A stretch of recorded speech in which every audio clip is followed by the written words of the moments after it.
en tant que olu projet suspend o kɔrɔ ye jumɛn o projet in gulon u ma bila dɛ mais u y'a jɔ kɛrɛfɛ fɔlɔ ko lagɛli bɛna k'a la kɔfɛ u ni diinɛmaw ni danbemaw ni dɔ bɛ se ka ta la ka dɔ bila donc en tant que olu y'o kɛ meeting kun tɛ o de ye tiɲɛ ye o yɔrɔ in na kumaw cayala yen mɔgɔ dɔw ye kuma ta yen diinɛtɔn ɲɛmaa dɔw la olu ka kuma fariyala kosɛbɛ o kɛra kumaw ye ka ɲɛsin imam Mahamud Diko ma an ka silamɛdiya diinɛ ɲɛmaaba maaw sɔrɔla o kɛnɛ in ka ɲi primature la silamɛtɔn ɲɛmaaw la minnu ye kuma ta yen ka jalakili kɛ ka ɲɛsin imam yɛrɛ ma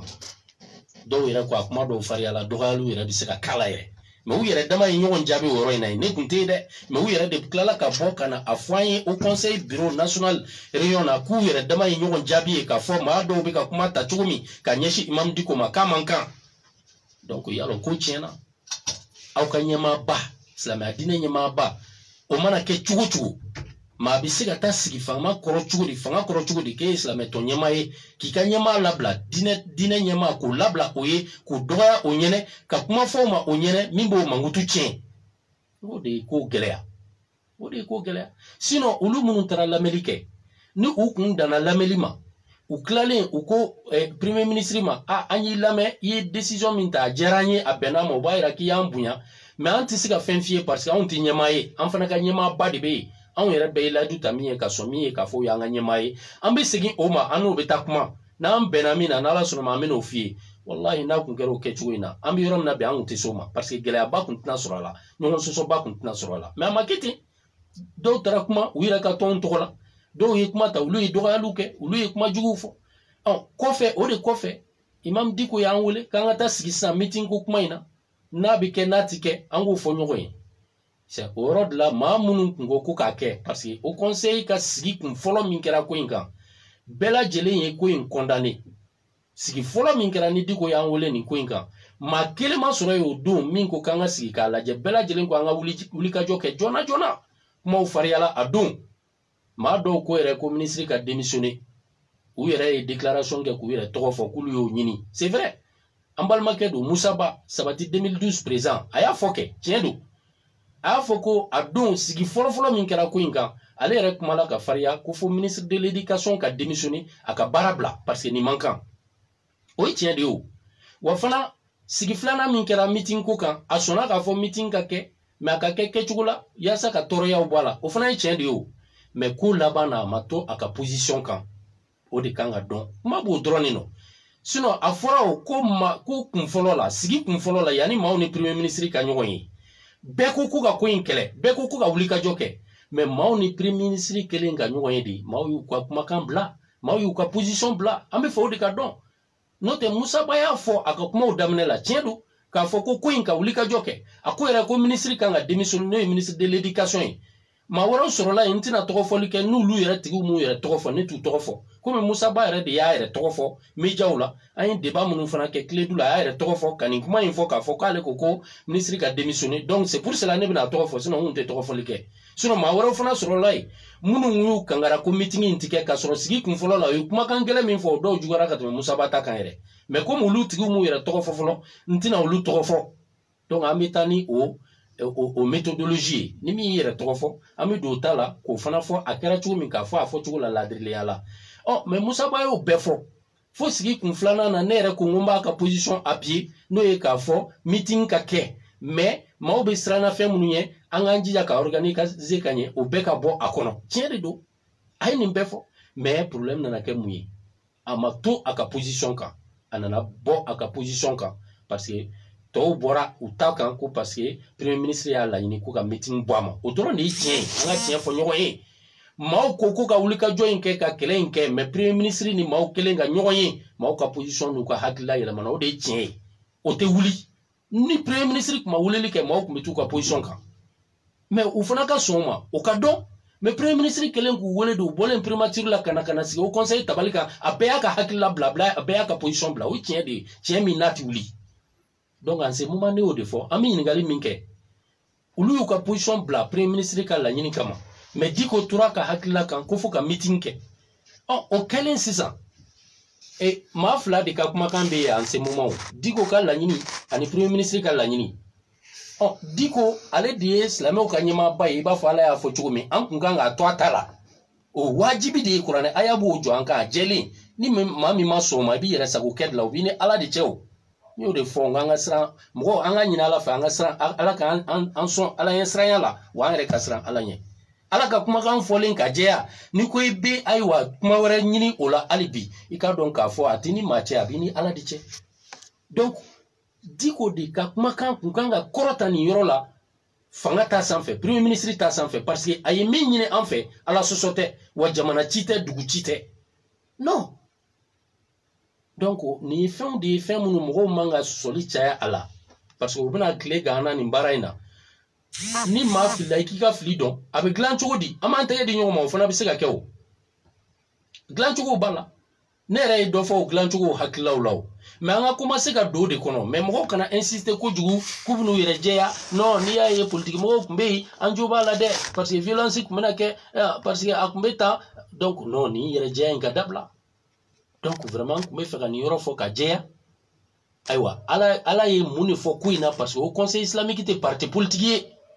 an ka tɔn gansan minnu b'an bolo o tɛ k'a fɔ ko n'an fɔra ɲɔgɔn kɔ stati b'a fɔ an ye dɛ an ka taa majorité ni opposition hali ni y'a sɔrɔ o bɛ o conseil stati kɔnɔ an ka dɔn k'a fɔ o dilanna ka bila a kɔnɔ ye pour que an ka récépissé sɔrɔ mais ni an bɛ siran ala ɲɛ an dun b'a dɔn a fɔra de ko haut conseil islamique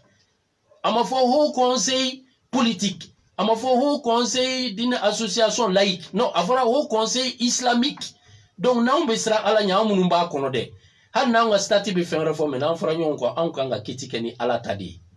parce que ala ko n'an ma kiti kɛ n'ale ta ye ala ye fɛn saba de fɔ a la a si man ɲi a ko yɔrɔ dɔ la ni maa minnu ma kiti kɛ ale ta ye olu ye kafiriw de ye a ko yɔrɔ dɔ la ni maa minnu ma kiti kɛ n'ale ta ye olu ye munafikiw de ye a ko yɔrɔ dɔ la ni maa minnu ma kiti kɛ n'ale ta ye olu ye tɔɲɔlikɛlaw de ye donc nin saba si man ɲi maa min ma kiti kɛ n'ala ta ye n'o tigi t'a dɔn ou bien u ka ko in ma sigi ala ko kan o tigi o bɛ faamu dɔɔni o mais e min ka ko sigilen don ala ko kan ko haut conseil islamique o ko bɛ na e b'a fɔ ko non ala ta ka bila kɛrɛfɛ ko stati ye min fɔ mais e kuma a kɛra cogo di yalo maaw filila sa dɛ fo k'a cɛ juguya mais nin kan ka hakilila d'an ma an k'a dɔn k'a fɔ congrès min bɛ sira la ka na n'o ye haut conseil islamique bureau kura min bɛna sigi ou bien o baara bɛna kɛ ni hakilila kura minnu ye congrès kan ka kɛ yanni congrès cɛ fɛn dɔ bɛ kɛ ko conseil national maaw bɛ taa sigi k'a lajɛ congrès bɛ labɛn ka ɲɛ cogo di texte min b'an bolo est-ce que a bɛ se ka yɛlɛma a tɛ se ka yɛlɛma wa nin yɔrɔ la an kan ka don ni hakililaw ye pour que o conseil islamique texte minnu bɛ yen a ka yɛlɛma parce que jamana t'an wajibiya k'a fɔ ko an ka baara kɛ ni hakilila dɔ ye wajibiya la non an bɛ se ka an ka textew dilan ka bɛn ni ala ka sariya ye sariya min n'o tɛ jamana n'a tɛ tɔɔrɔya lase jamana ma non mais k'a fɔ ko ka kiti ka ni o conseil islamique n'an fɔra ɲɔgɔn kɔ an ka kiti tigɛ ni ala ka kumakan ye an yɛrɛ dama ni ɲɔgɔn cɛ mais jamana bɛ bɔn o ma cogo di non jamana tɛ bɔn o ma non parce que an tɛna mɔgɔ tɛgɛ tigɛ ye o maa tɛna bon k'i faga ye o non k'a lajɛ dɔrɔn ala ye mun fɔ a la an ka o fɔ ɲɔgɔnkɔyaw la o bɛ ɲɛnabɔ an ni ɲɔgɔn cɛ cogo di komi an ka ko sigilen don diinɛ ko de kan non o man ka kɛ baasi donc mais mɔgɔ minnu bɛ o conseil islamique kɔnɔ maa minnu bɛ silamɛ tɔn représentant kɔnɔ olu de kan ka na ni o proposition n'o hakililaw ye pour que texte ka yɛlɛma an ka bɔ nin fɔ ɲɔgɔnkɔya ba in bɛɛ kɔnɔ an kana kɛ i b'a fɔ parti politiques an bɛ ɲɔgɔn na don o don an tɛ ɲɔgɔn faamu parce que mun b'o lase an ma n'an bɔra ala ka hukumu kɔnɔ n'an bɔra ala ka kumakan kɔnɔ mais an ka taa an ka textew dilan o conseil islamique a textew ka labɛn ka ɲɛ tugun ka bɛn ala ka kumakan ma ala ka hukumu ma ala ka kiti ma donc fɔ ɲɔgɔnkɔya foyi tɛ o la n'a kɛra o kɛcogo la donc alhamdulilahi rabbil alamin an badenw ko in nana nin nacogow de la sisan an bɛ min fɔ maaw ye dɔw ko meeting ko in ko a kɛra meeting ma kɛ non an ka tiɲɛ fɔ mɔgɔw ye meeting ma kɛ jama fanba bannen meeting ko ma bɛɛ y'a dɔn min kɛra o imam bɔra ka mɔgɔ bila ka taa kuma ka taa fɔ bɔn maaw ko meeting kana kɛ o y'u ka position o y'u ka hakilila ye o tɛ ne di k'o ka hakilila ye min kan o de ye meeting kɛli ye mais komi jama fanba y'a fɔ k'a kana kɛ n b'u ka hakilila bonya donc meeting a bɔra a ma Isa Kaunji min taar'o fɔ Afrika la digo tɔgɔya la bɛɛ lajɛlen y'o mɛn donc meeting kɔni hali n'a kɛra digo ka ma laɲini tugun ko ka kɛ mais komi meeting kɛli kun ye silamɛw yɛrɛ de sago ye silamɛtɔnw de kun sago don jamanadenw sago don donc danbetigiw sago kun don diinɛtigiw sago kun don maaw yɛrɛ de bɔra u yɛrɛ ye a don ka taa kɛ ka palais fa bela jilenya. Donc au kelen ti blala imamma ko maw be palais la mais de dun kunwe maw wele chien folo la hal ni maw munum bora ka foko maw kana boni maw mulu ka kuma la mais ni maw bora non ifana ibi bo ibita maw ko fo ko remercier ku labla ayo de ke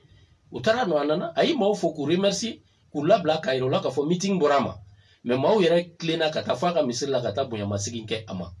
ku inkera ni ke chula mais donc ko olu jobala parce que ka kera politique ko politique mo de kumbe ko Mamadou Bachili o kumbe aywa kinin fe Gassama o kumbe numan fe ko donc ka kera politique mo de kumbe ko nenne kelaw ni fen kumbe non ami min fo mawi maw ka sara la yem ko ka sabari meeting make fen min kera o kera hasardement o kera spontanément c'est-à-dire ko min kera yere ya ma organiser donc ni o de ato ali nere mi diko deme ni ko ina fo kan se bima ne be au conseil islamique kono mais joni ne a imagine la parce que ne kunte parce que meeting borama sinon ni meeting kunkera o mamunu ye o sanfla soro ulu kumbo soro tugudi kan toyi parce que ulu to au conseil kono donc ma o kan ga do la ka fo meeting make mais jama de boru yere diko taraka bi tu fo kulabla donc no kera fema organiser ni mi joro mi soro yi ibi joy akera ni ke tugudla o folloy flana e mi anga keresa ko o ma o jorai mengo slameudu mengo jamana diundu mais ce n'est pas parce que ko politique mo do ko be parti politique ko no be parti politique nyamo do kambu bo dine ko ni dambe ko la non bon ni asoro fana ko dine ma munumbe au conseil islamique kono ani tonwora kono munun jorani diko ye san joli kani ko nunun kere ka jo akere fe ka kere nulu kunyu jo u joro la est ce que Mamadou Gassama ni Bachili kumbo joro en soro kati joiwa o koni beba o jabi do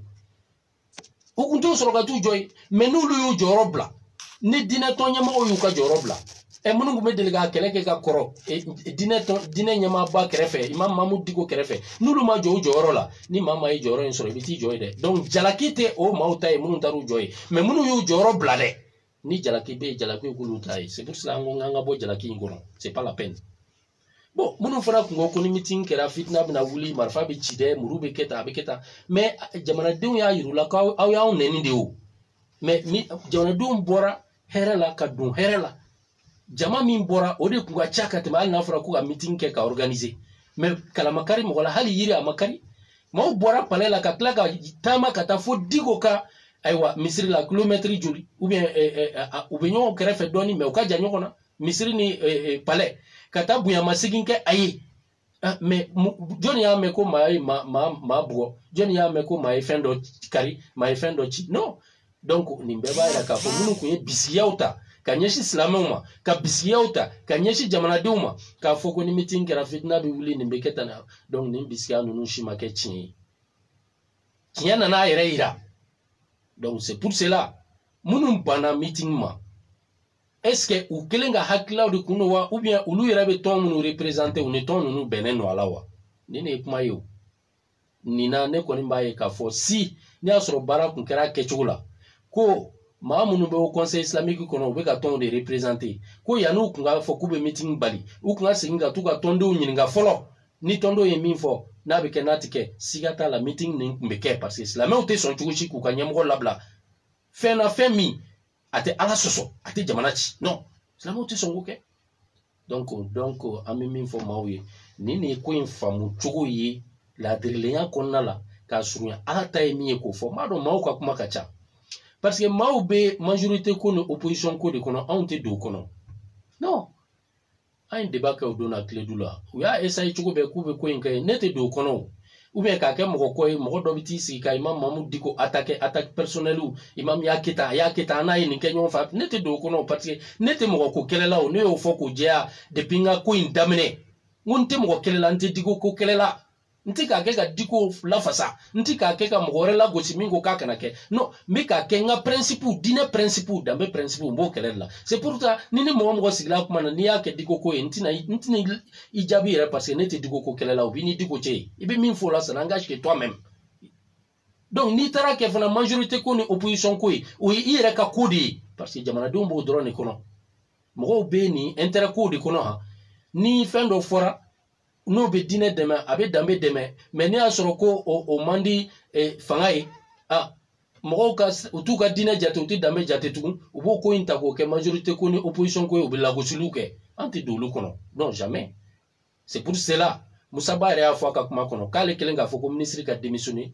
ko Diko ko k'a tɛ fɛ ko in ka kɛ politique ko ye c'est-à-dire a bɛ fɛ ka min fɔ a tɛ fɛ ko in ale bɛna wulikajɔ min kɛ a ka kɛ i b'a fɔ ko majorité ko ni opposition ko don mais a bɛ fɛ ko in ka kɛ k'a kɛlɛ i b'a fɔ u bɛ deli ka kɛlɛ tɔw kɛ cogo min jɛlenya kɔnɔna la k'Ala ka diinɛ défend ka danbe défend mais Diko y'o de fɔ o de tun y'a ka hakilila ye a tora o de kan mais ni maa minnu kan ka jɔ a kɔrɔ o la k'o yɔrɔ in sinsin diinɛmaw la n'olu ye jɔyɔrɔ bila maa wɛrɛ bɛ t'i jɔ yen k'o ye wajibi ye dɛ donc kuma in b'o yɔrɔ de la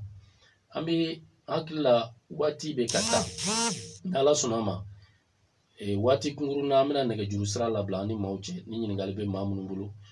hakilila bɛ maa minnu bolo ka da nin kan mais an bɛ min ɲini maaw fɛ n'an ye nɛgɛjuru sira labila maaw ka dɔn k'a fɔ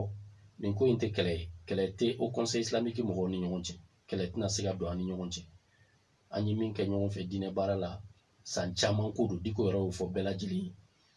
donc wa fana maa minnu banna ko in ma k'a kɛ i b'a fɔ ko ala juguw don ou bien maaw don minnu u bɛ fɛ gɔrijigɛniya yɛrɛ de k'a dɛmɛ jamana kɔnɔ non o fana tɛ o tɛ donc maaw ka kuma mesurer maaw k'u kuma cogo dɔn maaw ka kuma bonya kɔnɔ ani karama kɔnɔ maaw ka kuma basigi kɔnɔna la an ka tension bɔ kow la mais an bɛ tiɲɛ ɲini de la ni tiɲɛ bɛ ɲini mɔgɔ ɲɛda tɛ lagɛ o la dɛ u bɛ fɔ bonya kɔnɔ karama kɔnɔ ani kodɔn kɔnɔna la donc o la an bɛ min fɔ maaw ye o de ye nin ko in an bɛ se ka solution sɔrɔ a la an b'o kɛ k'an ka kuma kun cɛ yanni an ka nɛgɛjuru siraw labila solution bɛ se ka sɔrɔ a la a solution fɔlɔ ye jumɛn ye ni maa min filila ko in na i ka sɔn i ka fili ma i ka segin i kɔ ne tɛna fɔ n ko karisa e filila mais Ala ka kumakan de bɛ se k'a yira k'a jɔ i kan i yɛrɛ k'a dɔn k'i filila an y'o kumakanw kalan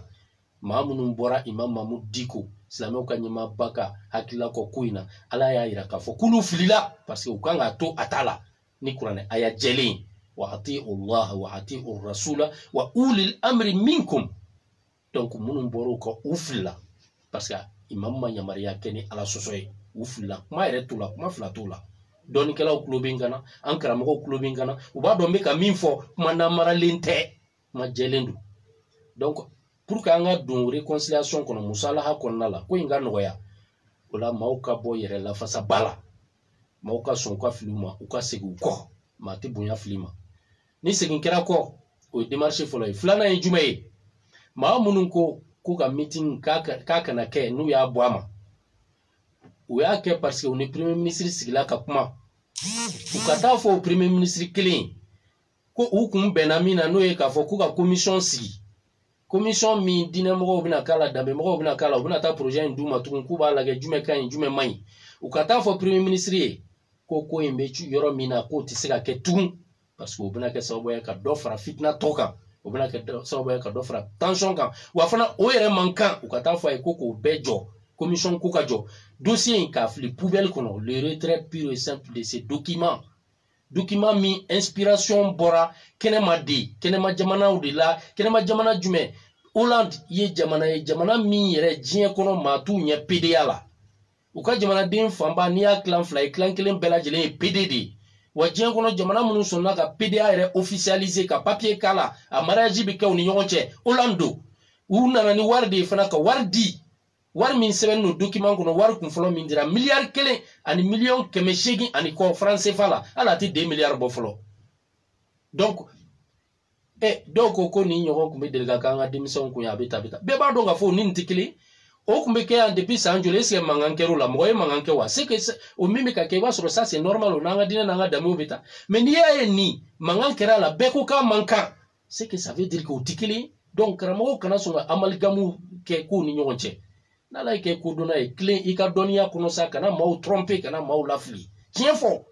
ko minnu tɛ kelen ka n'u da ɲɔgɔn na ko dɔw mɛnɛmɛnɛ cogo ye kelen o fin cogo tɛ ko dɔw fin cogo ye kelen o mɛnɛmɛnɛ cogo tɛ kelen ye donc an ka tiɲɛ fɔ maaw ye ka maaw bilasira nin ko in k'a ti ɲa u ka segin ka t'o fɔ bube ye a ka commission ko dabila an dun ye kibaruya sɔrɔ k'a fɔ ko commission ko in de b'u sɛbɛ la k'u ye ci yɛrɛ bila o conseil islamique ma k'a fɔ Mamudu Diko ye k'a ka mɔgɔ 7 di o a ma dɔn mɔgɔ joli ko min bɛna taa don commission in kɔnɔ donc o b'a yɛrɛ k'a fɔ dɔ bɛ ka fara tension kan gouvernement tɛ ka segin a kɔ dɛ mais gouvernement bɛ ka dɔ fara yani a bɛ ka takuru don ka taa fɛ subhanallah mais ni jama ɲɛmɔgɔ jɔn de bɛ sɔn nin ma dongo do dobe ka fara fitna ka dobe ka fara maw fara farali kan tension be ka do ko la o ko kele na alibi mi jama ka mara be bolo be ko takuruna to do ga tafe ko ci blala ko conseil ka mawolom la di ko bi do commission kon commission jume commission min ko dinatugu ni dametugu bina tu sigi olande ka hakila kan ka lage mun kay mun may ka tanga demisen kala ola demisen jume demisen munu yere ta don folo cene muso ya mi yede parce que demisen me classe duru la ni de maraka nye classe duru wallahi ata don sini cene muso ya koro mi ato don parce que al tele mun na film me boni cene muso ya fen fisin do bala ou ba damne ko interdit à partir de 10 ans ou bien 12 ans mais ni tara din kebita o dafalen kebito kala wala classe kono o cene muso ya dafalen I afati mindo abati mindo kabikla ka foko almami yera bi son jugudi dambe tigi bi son jugudi ke bi ti si olandi ka papier de kan ke bo woloma ko doka in domai ko abo di dimsenuma almami ti sabari ko le sugo haram ya lendo bi ti si ke bo nanju lage ni burusu yoro bo fando fe ka sugo toyi me obeka jugudi papier yera de papier haram ya le papier fitna papier du a haram ya lendo hakila mimba kono ala ye dugukolo ala ye dugu do halaki akama ka dugukolo sanfela ka dugumana non mais anga siganko anga ni kono no anga bwa kono ni papier nana o hakila be papier min kono ibo beflide wa fana afura kanga jamana sigena parce que maratika keni jamana den ko hakila yi maratika ke ka beni dine ka valeur ya tika ke ka beni dambe ka valeur yi c'est anticonstitutionnel en reka jamana sharia sumba constitution o de ba yira ka fo ko sharia fo infa mangata hakila fo mangata jamana ngoro ka labara gouvernement fait hakila mi nani anga dine valeur na anga dambe valeur te ben o be constitution kono mais o bara de keto fleni ani dine tita ani dambe tita donc en ce moment ukata fo bubeye akani bara vraiment aka stopper net kwa commission ko indabla nous bi faka bara keni dine tugu ni dambe tugu ye o bara ke tugu ya mimbola comité d'ocasi parce que ni critique et fika proposition ke akila ba on akui mais anti la mena de jamana nyama o feo sinon bi ko mon to ame akila du mo be boda soro tugu min depuis 2011 ameni bara inaw kabini fitna be arab jamana la libi na ma don fea on ye baraka kan ka proposition ke ka haklaudi mais amala me anti ne o kololo de kono bia mais ambo kololo be kono jamana ere ma miri ka foko vraiment jamana be degun kono jamana be fitna kono jamana be guerre kono jamana be insécurité kono be conflit communautaire kono kakla ka ministre so doka so ngati sigini projet kuna kale bo barake ulu mamiri ka be nani fitna ni mami ko ka be meeting ko la abeta foko be fitna de ko ni re kumai donc u ka fo premier ministre et projet nka jo aka stopper net commission ko inga dabla proposition mimi ke ne fait comité d'observation sigi ku fe ko fe o te sigi ni dossier ngane dossier mbe bla de peu akla jagabo re taka mais comité ni ne ba irana ko ni nanga donga fo fanga tu buko pour kanga kono ko don comité d'okasi dine mogo kaka kono dambetigu kaka kono parents d'élèves kaka kono société civile ka représenta kono ni mara ka fal bi beta soro anga programme meme ka kala demson kuna école sola femba kono mi nanga dinet ta ni dambetita femba kono mi mai andu modo chamo be donc hakli comité kata sigi mi yarabe programme la gesa anga nko mogo be Mamadi Keita nunu be mogo be kala nko formalien yetu anga bamanankan tigu dina fla o be te o ere ko ni valoriser l'intérêt anga dine be anga dambe tigu be o ka ma wele ma kata sigi kala gesa an yɛrɛ ka programme min bɛ kalan denmisɛnw kunna a bɛ mago nafa b'a la wa nafa t'a la jumɛn de b'a kɔnɔ n'a ni dinɛ danbe tɛ taa o ka bɔ a la a bɛ remplacer ni jumɛn ye n'o ni dinɛ ni danbe bɛ taa o ka fara a kan o kɔfɛ programme foyi kana ta tugun k'a fɔ k'u b'a introduit fanga yɛrɛ ka niveau dɔrɔn na ka introduit k'o don an ka denmisɛnw ka kalan système programme kɔnɔ taabolo kɔnɔ k'a sɔrɔ o comité in a programme ma d'a ma o ka a lajɛ est ce que a ni dinɛ ni danbe bɛ taa ka sɔrɔ k'a valider donc ninnu ye proposition ye an kila minnu kan ka kɛ bi pour que ka jamana in ka tanga ka denmisɛnw tanga ka avenir tanga vraiment sini kɔlɔlɔ jugu ma kɔlɔlɔ mun n'o bɛ se ka kɛ sababu ye ka an kɛ kɔnɔtɛ wara tɛ ye n'o bɛ se ka kɛ sababu ye k'an ka adamadenya yɛrɛ minɛ an na pewu diinɛ kɔni k'o bɔ yen pewu ka danbe bɔ yen pewu donc o yɛrɛ min ka jugu n'o bɛɛ ye n'an m'an cogo dɔn min sini denmisɛnw bɛɛ kan yɛrɛ bɛ fisaya n'o ye parce que maa si tɛ yen k'i delila ka falicɛ fila ye ɲɔgɔn na bakɔrɔnin n'a ka musoko bɛɛ maa si ma deli ka bakɔrɔnin cɛ fila ye ɲɔgɔn na wulu n'a ka wuluya maa si t'a fɔ k'i wulumuso fila ye ɲɔgɔn na bɛɛ ka ma sɔn min ma ko ka taa adamadenw ko k'u kalan o la et puis denmisɛnnin fitininw k'u ka sɔn o ma n ko de b'a kɔnɔ hein k'u ka sɔn accepter l'esprit d'homosexualité ka cɛ ni cɛ ka jɛ muso ni muso ka jɛ o hakilila in denmisɛnw ka sɔn o ma o ye mun ye o bɛna kɛ sababu ye sini u b'a fɔ ko bɔn n'aw sɔnn'a ma ka kɔdi dɔw voter ka loi dɔw voter min b'a sɔn o mariage yɛrɛ ka k'u ni ɲɔgɔn cɛ n ko nin ko in b'o de dayɛlɛ ala k'an kisi a ma fitina balawu a y'a dun laban na ala ko k'ale ye dugukolo sanfɛla k'a dugumana ye minnu ye baara in kɛ ko a ma da o ma dɛ janɛmɛ so jugu dɔ bɛ yen ko sijil k'a tilala ka ayiwa o farakuru de o janɛmɛ so in farakuru de k'o suru kan i b'a fɔ sankisɛw ko wa fana o baara min filɛ nin ye o man jan maaw la maa minnu ye tɔɲɔlikɛlaw ye dɛ donc nin baara in ye tɔɲɔli de ye ni maa y'a kɛ min tɛ o maaw ye an ka dɔn k'a fɔ hali ni dugukolo ma dafɛrɛ u da la hali ni u ma bɔ ni janɛmɛ farakuru ye mais balawu ni fitina bɛ se k'u sɔrɔ u b'u yɛrɛ ɲini min na ala k'an kisi o ma jamana in bɛ min kɔnɔ ten u b'an wasa sa an ka ɲini ala fɛ ala k'an b'o kɔnɔ an kana dɔ wɛrɛ fara a kan donc n y'o de fɔ an bɛ kuma surunya nin yɔrɔ la ni nin y'an ka proposition ye an ka dɔn k'a fɔ ko in ɲɛ bɛ se ka sɔrɔ a la mɔgɔw k'a dɔn k'a fɔ ko kɛlɛ tɛ yen ɲɔgɔn faamubaliya de bɛ yen mais a bɛ ɲɛnabɔ ni sira min ye ne bolo o ye nin ye donc an ka ko to ala ta la an bɛ bɛn mais n'an ye ko kɛ an yɛrɛ ko ye a bɛ gɛlɛya donc nin yɔrɔ la an bɛ nɛgɛjuru sira an b'a labila an balimaw ye waati tɔ ni min tora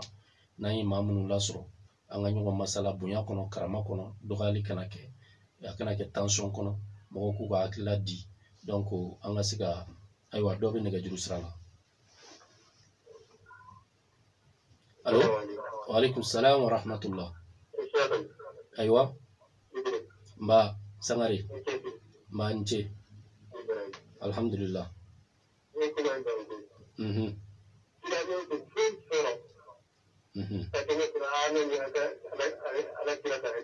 siga foyi t'o la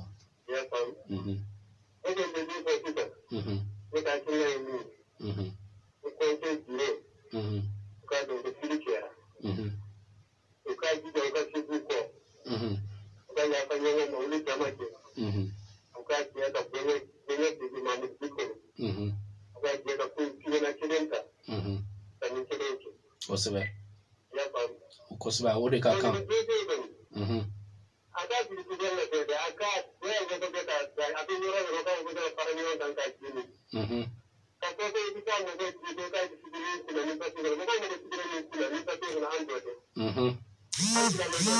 ni maa minnu sɔnna k'u bɛ t'u sigi o kunna sini o fana na dɔn alimami fɛn fɛn bɛ sɔn danbetigi fɛn fɛn bɛ sɔn k'e bɛ t'e sigi papiye in kunna i b'i ye o n t'a dɔn o bɛna mɔgɔ min sɔrɔ ka taa sigi nin kunna an bɛ yan sa an bɛ yan i ni baraji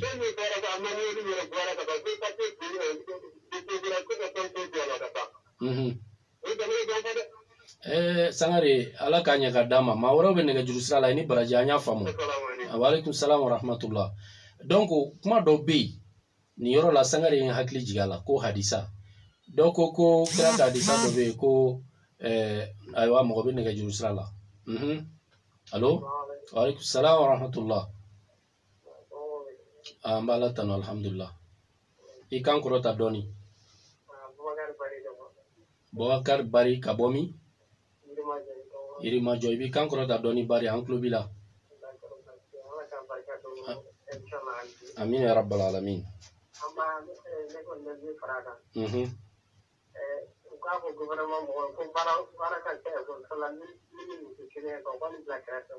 wallahi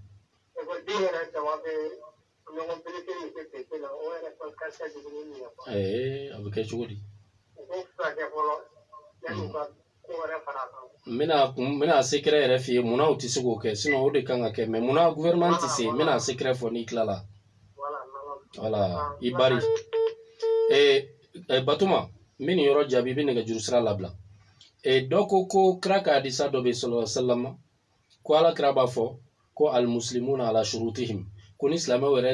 bɛnna charte min na u ni ɲɔgɔn cɛ k'u kan ka baara kɛ n'o de ye ko donc ko silamɛw de bɛnna la o conseil kɔnɔ k'a fɔ ko ni fɔɲɔgɔnkɔya kɛra ko ni majorité ye min fɔ ko baara ka kɛ n'o ye stati kɔnɔ a tigi filila fili juguba ne y'a sɔrɔ a tigi bɛ démocratie hakilila de kɔnɔ a ma fili dɛ mais a ka hadisa ko kuma dabila o la parce que hadisa tɛ o ɲɛnabɔ mais ne y'a sɔrɔ a tigi bɛ k'a fɔ diinɛ hakilila de kɔnɔ f'a bɛ hadisa yɛrɛ nati aka donc a fɔ ko jurisprudence islamique la fiqhul islami la ni kuranɛ aya jɛlen fɔra dɔrɔn hadisa de bɛ tugu o kɔ kuranɛ tɛ tugu hadisa kɔ fiyewu parce que ala kira de ka kumakan ye hadisa ye hadisa de bɛ kuranɛ aya walawala ka jɛya mais kuranɛ tɛ hadisa walawala dɛ kuranɛ tɛ tugu hadisa kɔ dɛ hadisa de bɛ tugu kuranɛ kɔ donc ni kuranɛ aya jɛlen fɔra maa fila tɛ ɲɔgɔn sɔsɔ min na ni e nana hadisa dɔ sɔrɔ e yɛrɛ fɛ k'u fara ɲɔgɔn kɔ e de m'a faamu e de ka dɔnniya ma s'a ma hadisa in bɛ interpréter de ka a kɔrɔ ka a yɛlɛma ka bɛn kuranɛ aya jɛlen ma donc hadisa ko kuma tɛ yen ala kira ko silamɛw mana bɛn min kan u ka baara kɛ n'o ye tiɲɛ do kɛ mais madama laysa fi ma'asiyatillah en tant que ala sɔsɔ tɛ sinon ni silamɛw bɛnna ala sɔsɔ kan baara tɛ kɛ n'o ye dɛ nin ko in dun na bɛn kɛra min kan ala sɔsɔ do ala sɔsɔ do mun na parce que ala ko an ka ko to an ka ɲɛmɔgɔ ta la bɛn kɛra min kan ko ɲɛmɔgɔ ka kumakan k'a tɛ labaara donc o yɔrɔ la hadisa in tɛ minɛ ye donc an bɛ continuer ni mɔgɔ min bɛ nɛgɛjuru sira la an bɛ nɛgɛjuru labila allo wa alaikum salam wa rahmatullahi wa barakatuh taraste an bala tanu alhamdulillah baasi foyi t'an na an bala tanu nba nba ni ce alhamdulillah i tɔgɔ ni jamu ka weleli ka bɔ min i bɛ wele kala ka bɔ min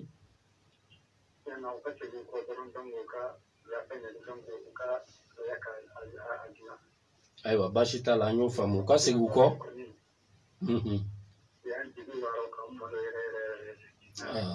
ayiwa ala k'a to u k'aw ka kuma mɛn kosɛbɛ kosɛbɛ fili do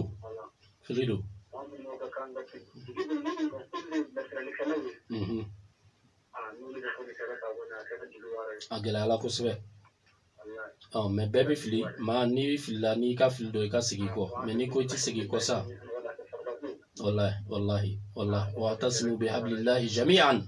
wala tafarraqu ala k'a ɲɛ ka d'an ma ala k'an bɛɛ dɛmɛ ala k'an bɛɛ bila sago sira kan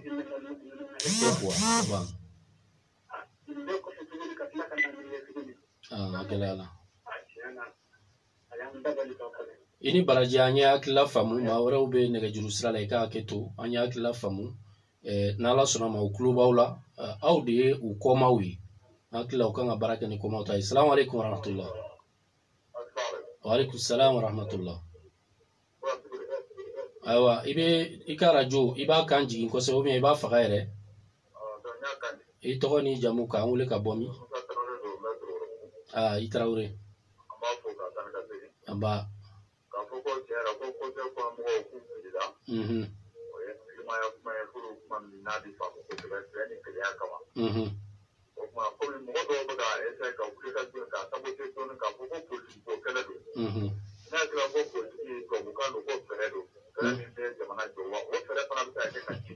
kosɛbɛ kosɛbɛ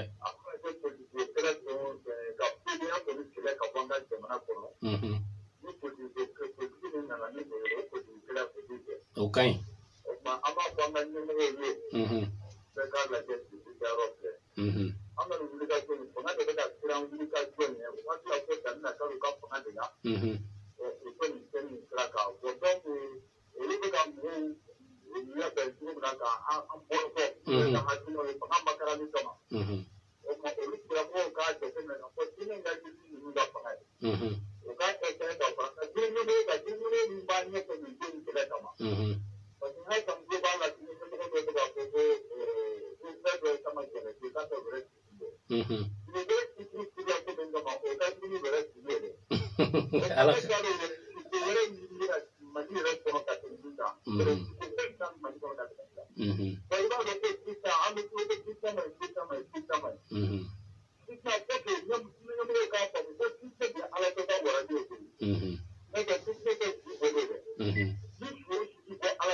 caman ba de bɛ nɛgɛjuru la mais waati sera an bɛ fɛ ka ko in kuncɛ ni yɔrɔ min ye o de ye k'a fɔ bɛɛ lajɛlen ye ka jɛya mɔgɔw k'a dɔn k'a fɔ ne bɛ fɛ ka min fɔ mɔgɔw ye filɛ position min na alhamdulillahi rabbil alamin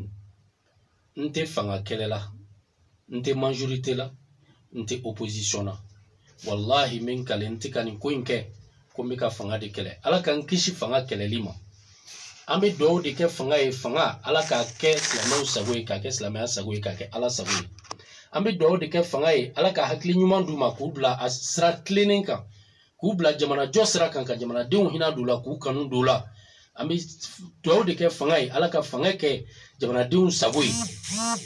An b'o dugawu de kɛ ala ka yani sira di fanga ma, sira min b'a to jamana in bɛ taa ɲɛ, fitina ka bɔ a kɔnɔ, parce que a mana kɛ cogo cogo olu de bɛ k'an mara bi. Wa an tɛ opposition na, an tɛ opposition ko kɛlɛ fana na, an tɛ opposition na, an tɛ opposition ko kɛlɛ la. Donc mɔgɔw k'o dɔn k'o jɛya k'a fɔ nin ko in dɛmɛli an fɛ ani opposition ko tɛ ɲɔgɔn ye sira la, o ka dɔn ka jɛya. Au contraire, an bɛ ka conseil mun di, a kɛra diinɛ maaw ye o, a kɛra fanga bɛ minnu bolo, hakili la n'a minɛna ko in bɛ nɔgɔya, wa an bɛ bɔ ko in kɔnɔ, an bɛ solution sɔrɔ a la fana, n'ala sɔnna a ma ɲɔgɔn fɛ. Donc maaw k'o dɔn, o y'an ka hakilila ye. An bɛ bɛɛ lajɛlen fo k'a fɔ n'ala sɔnna a ma sigi nataw la, ni ko wɛrɛ min bɔra nin ko la, maaw ka se ka kunnafoni jɛlenw sɔrɔ, an n'a lase maaw ma. An ka tɔn tɔgɔ la, n'o ye Mouvement Patriotique pour le Mali ye, MPM, Haraka Watani Yali Mali, tɔn min sigila depuis 2011 ka na 2012, n'a ye diinɛ ni danbe kɔrɔta jamana kɔnɔ, n'a bɛ société civile kɔnɔ, n'an ye baaraba caman kɛ. Nin ko in na, an b'a fɔ k'a diya maaw ye k'a fɔ an ka silamɛya ɲɛmaaba Imam Mamudu Diko, an b'a dɛmɛ, an b'a soutenir, an b'an jɔ a kɛrɛfɛ nin ko in na, ka nin ko in ka baara bɛɛ lajɛlen kɛ ka ban. En tant que n'a ye ale de ye silamɛw ka ɲɛmaaba ye, n'a ma yamaruya ala soso la, an b'a dɛmɛ, an bɛ fara kan, an b'o baaraw kɛ. An b'a ɲini bɛɛ lajɛlen fɛ, tɔntigiw bɛɛ, maa maa hali ne tɛ tɔn kɔnɔ, maa maa bɛ fɛ ka fara an kan ka nin baara in, ka nin kɛlɛ in kɛ parce que a ma ban fɔlɔ, bɛɛ lajɛlen k'a wuli an ka nɛgɛjuru sira la. N'u m'an sɔrɔ u ka message ci an ma, donc an ka nɛgɛjuru sira o ye 65 65 63 26 76 86 82 14. Ano badenkɛ n'a balimakɛ kunna Abubakar Yakubu Dukure, k'an bɛn nin sigiɲɔgɔn wɛrɛ ma. Assalamu alaikum wa rahmatullahi ta'ala wa barakatuh.